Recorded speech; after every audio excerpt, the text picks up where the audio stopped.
going to do is talk about center of gravity.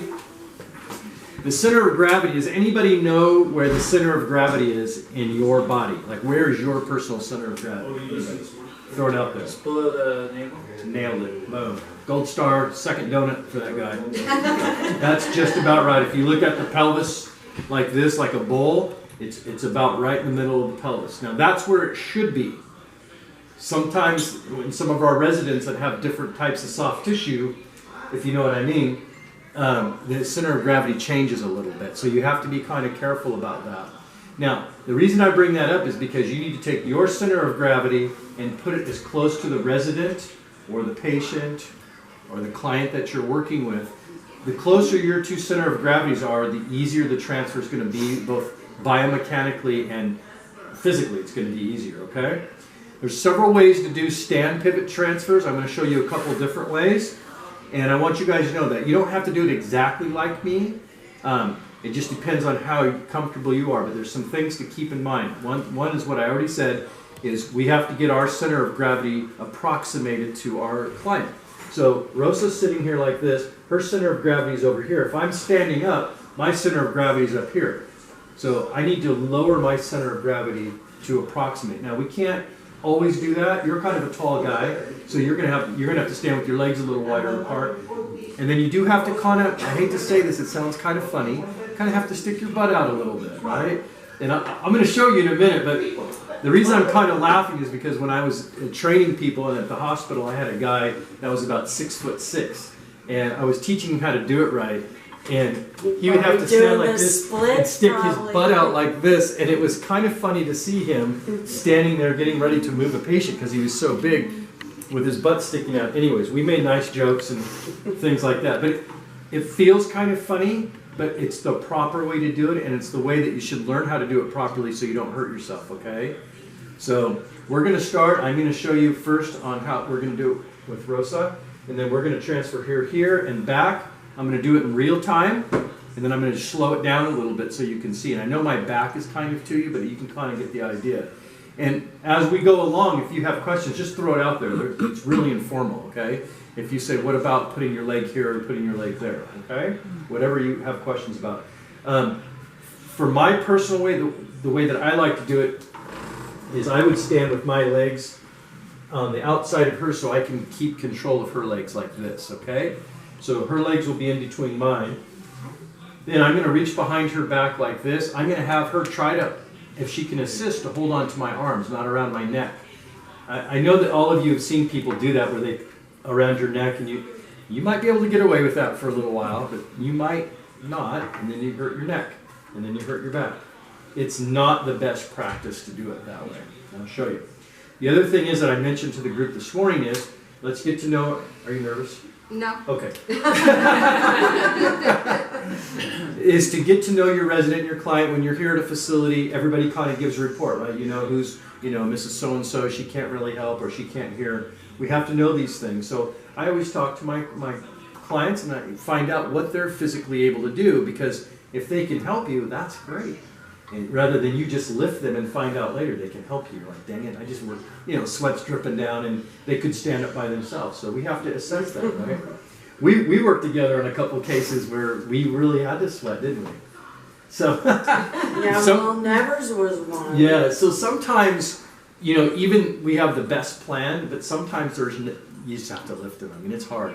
And as you notice in your day-to-day, when you're in here working with residents and you're in the bathroom, trying to maneuver the wheelchair around the toilet and holding on to things, there's no good way to do it. I mean, it's hard.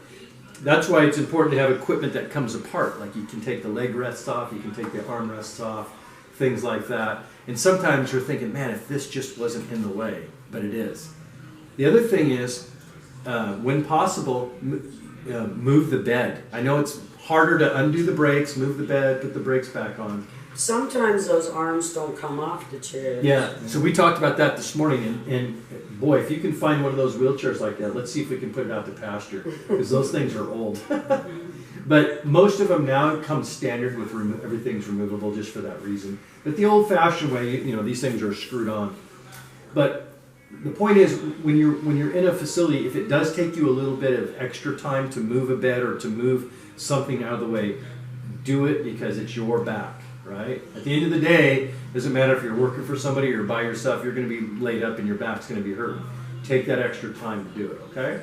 So we're going to do the stand pivot first. There's two ways to do a stand pivot. One is to stand all the way up and then pivot and sit down. And the other one is where you just sort of get the back side up and move the back side over. And that's generally when we have somebody that's really difficult. All we're trying to do is just get them from here to here. That's when you can use this. This does have a floor on it. I think this came from the hospital. Somebody. Okay, we don't know. Yeah, It just showed up. it ended up here, right? It just showed up, we don't know how it got here. So we're going to do that, okay? Are you all right with that? So what I'm going to do is, and I told everybody, I made a joke about it this morning. You have to hug people, right? You can't do this, and there's all this space. Remember what I was saying this morning? Yeah. So you can't leave all this space between you and your client because that's a recipe for getting hurt. And almost 100% of the time when I start training these classes, everybody's nervous about, getting close. And now after COVID, everybody's weirded out about it. Okay, if you want to do it properly, this is how you're going to do it. Okay, and what I do is I line everything up at a 90-degree angle. So you go from there to this, rather than have the chair here and pick somebody up and turn them all the way around. I try to figure out the least amount of distance to do it. Now, this is an ideal situation because it's nice and open, but if it wasn't nice and open, we might have to do it that way. That might be the only way to do it, okay? So we're going to do the first transfer like this. I'm going to put this here. Make sure the brakes are on, right? And then I put her knees together like this, and so I'm standing on the outside, and you'll see I'm going to start way down here like this, and I'm going to grab her behind her. I'm just going to push straight up like this, okay? So I'm going to reach around your back. If you can, hold on to my arm here, but not my neck, okay? So I'm going to go like this. You see where I'm at? Yeah. Okay, and I'm just going to lean forward. Like, you did good that time. She tried not to stand up, but you had to come up, right? So what I did is I just kind of gave her a hug, and I just kind of leaned back, and she tried not to put any weight. I felt that. No, because what if they can't get up? No, you did it perfect. So that's how you do it. It's that easy, and honestly, it's just your legs. Keep your back straight, just your legs. Let's try one more time. I'm going to actually do the entire transfer in real time, okay? So I would say, how are you today, and all that good stuff. Can you hold on to my arms? Can you hold right here like this? Hold on right there. Can you hold on to my other arm there? Like that, right? I lean her forward. I open my stance. Just like that, okay? Very simple, okay? Now, we went from a lower surface to a higher surface. That's a little bit harder, right? So, when possible, we try to do it the other way, from a higher surface to a lower surface. If you do have some full electric beds here. I'm pretty sure we do. So the full electric goes up and down, right? The semi-electric is just the head and the legs. The full electric bed has a motor that goes up and down. Take the time to raise that bed up and down so you're always going slightly downhill if you can. That's a bonus, okay? While you're here, I'm going to show this technique. So like I said before, we use this, I use this as a tool to teach my patients how to transfer themselves. So if I have somebody who's newly paraplegic, can't use their legs, and they have full functioning arms, and I'm going to get them in a wheelchair, and they're going to be able to wheel themselves around, I teach them how to use this as a way to transfer surfaces. Sometimes after a while, their arms get so strong that they can do a full depression and lift their butt up and just, you guys have probably seen some I of those used to folks. have a client right there. Yeah. They develop when they're younger and more agile, they develop very strong arms very quickly. Usually 2 to 3 months on a board, then they're independent without it. But I'm going to show you how to do it because it's kind of important. We talked about this morning, is this end goes on the bottom and this slightly rounded edge up here goes on top. It doesn't go like that. It's a teeter-totter, right? Now, you have to remember that this is an edge. And so when you put it on somebody's backside, make sure you're not in the crack, right? Because that's a whole different ballgame. When you stick this board in someone's crack and you try to get them, they're not going to like you very well. And if you're working with a gentleman, sometimes there are things that sag in that area. Get your own visual. And make sure that you don't catch the boys with the edge here, because then you've got a whole different conversation, right? And it's always best if they have something on, like the gentleman I worked with this morning, one of your colleagues had sweatpants on. These are fine. A lot of times the gown, if the gown is covering the backside, you don't want bare skin skidding across this thing, right? But just make sure there's a barrier or a towel or something that you can help slide across on, okay? So I'm going to show you how we do it. It goes under one bun cheek, okay? And the other one goes on the surface we're transferring to, right? Okay, so I'm going to stand back here so you can see what I'm doing. You know what I'm going to do? I'm going to put this against so it doesn't, because it slides on this floor. I'm just going to scoot you over a little bit here, if you like. Let's do that. So this particular transfer, now these always get in the way, because wheelchair breaks, but we can go over it. So what you try to do is, if the patient can lift their own bun, great. If you can, I don't want to lift your buns up, but if you can take your hand and lift your bun up there a little bit, there we go. We just kind of place that right underneath there. Is your bun on there? There you go. try to be a gentleman, sorry. And then, since we're going over this break thing, you have to kind of scoot your bottom up here, and you can put your hand here or here, this hand here, yeah, and pull yourself up on the board, and then you can just kind of help them scoot their little buns over, see? Here you go. You see how that works? And that's having her do 90% of the work. I did very little, okay? And that doesn't have to be with her legs. You didn't really use your legs a whole lot, did you? So it just kind of slides over. So you just have to get it the right angle. You have to play with it sometimes depending on what surfaces we're using, okay? All right. Any questions? No? Zero? All right, then it's time for you guys to go to work. So here's what I did last time. We just went like this. If you're late, you got to come first. Coco, you're up. I picked on Rosa first, right? So, Yeah, just put your stuff there.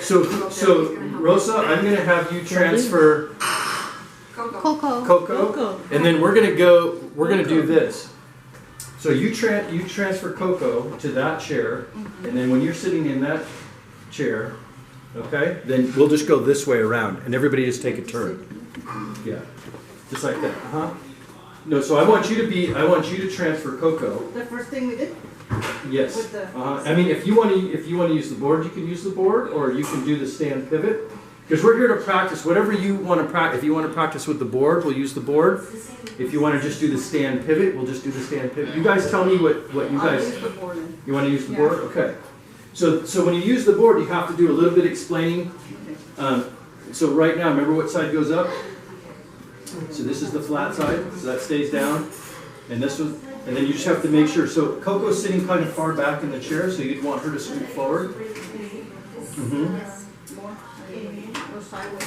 Yeah, so she probably want to put her knees that way. Should she be sitting here? Because I was sitting here. Doesn't matter. It doesn't matter. I mean, this is a perfect example of how you've got a lower surface and you're going to go to a higher surface. Yeah. Okay.